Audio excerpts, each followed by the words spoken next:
చేనేత సహకార సంఘం సిరిపురం ఎన్నికల్లో 10వ తారీఖు పాల్గొంటున్నటువంటి సిరిపురం చేనేత సహకార సంఘం ఓటర్ మహాశయులందరికీ పేరు పేరున నమస్కారాలు తెలియజేసుకుంటూ ఎల్లుండి ఓటు ఏ పద్ధతుల్లో వేయాలని ఒకసారి మీ అందరి దృష్టికి తీసుకురావాలనే ఉద్దేశంతో మీ అందరితో ఇలా మాట్లాడుతున్నాను. మీకు ఎల్లుండి 2 పేపర్స్ ఇస్తారు. మొత్తం 9 మందిని ఎన్నుకునే అవకాశం మీకు ఉంది. ఒకటి వైట్ పేపర్ ఇస్తారు, ఒకటి పింక్ పేపర్ ఇస్తారు. ఈ వైట్ పేపర్లో 7గురికి మాత్రమే ఓటు వేయాలి. మరి ఈ సందర్భంలో మీ అందరికీ మా రిక్వెస్ట్, శివభక్త మార్కండేయ స్వామి ప్యానల్తో మేము వేసినటువంటి ఈ ప్యానల్ గుర్తు మీద 7వ నెంబరు శ్రీ జల్లా సుధాకర్ గారి పక్కకు స్వస్తికి గుర్తు వేయాలి. అలాగే 9వ నెంబరు శ్రీ పున్నా రమేష్ గారి గుర్తు మీద స్వస్తికి గుర్తు వేయాలి. అలాగే 10వ నెంబరు మాజీ ఎంపీటీసీ శ్రీ పున్నా వెంకటేశ్వరరావు గారి దగ్గర ఒక ఓటు వేయాలి. అలాగే పెద్దలు శ్రీ రాపోలు నరసింహ గారి 12వ నెంబరు గుర్తు దగ్గర అక్కడ ఒక గుర్తు. అలాగే 13వ నెంబరు శ్రీ రాపోలు రామేశ్వరం గారి దగ్గర ఒక గుర్తు. అలాగే 15వ నెంబరు శ్రీ రాపోలు శ్రీశైలం గారి దగ్గర మరి ఒక స్వస్తికి గుర్తు.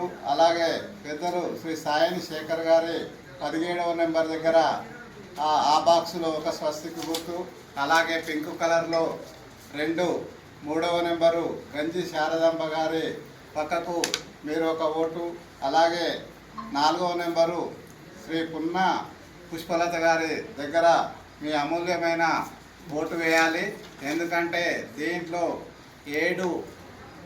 7గురికి ఓటు వేస్తేనే ఈ ఓటు చెల్లుబాటు అవుతుంది. మీరు 8వ నెంబరు వేస్తే మాత్రం మీ ఓటు చిత్తయ్యే అవకాశం ఉంటుంది. దయచేసి మీరందరూ కూడా గమనించాలి.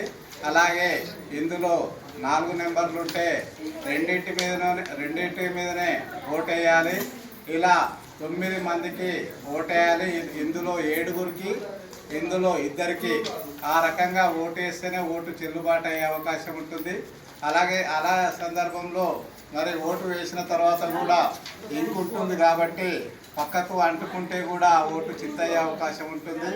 వారు పోలింగ్ బూత్ వాళ్ళు ఏ రకంగానైతే మీకు మలిసి ఇస్తారో అదే పద్ధతుల్లో జాగ్రత్తగా ఓటు వేసి అదే రకంగా మలిసి బాక్స్లో వేస్తే మరి ఓటు చెల్లుబాటు అయ్యే అవకాశం ఉంటుంది. దయచేసి మీరందరూ గమనించాలి. శివభక్త మార్కండేయ ప్యానల్కు మీ అమూల్యమైన ఓటు వేయాలి. గ్రామంలో ఒక మార్పు రావాలి. మరి సిరిపురంలో ఒక మారుతున్న కాలానికి అనుగుణంగా ఒక మంచి సంకల్పంతో, మంచి ఉద్దేశంతో మరి ఈ ప్యానల్కు మీరు ఓటు వేసి గెలిపించాలని చెప్పేసి ఇందులో 7గురికి, ఇందులో 2కి మీ అమూల్యమైన ఓటు వేయాలని చెప్పేసి ఈ సందర్భంగా మీకు మనవి చేస్తూ ఈ విషయాన్ని మీ దృష్టికి తీసుకొస్తున్నందుకు నేను సంతోషపడుతున్నాను. నమస్కారం.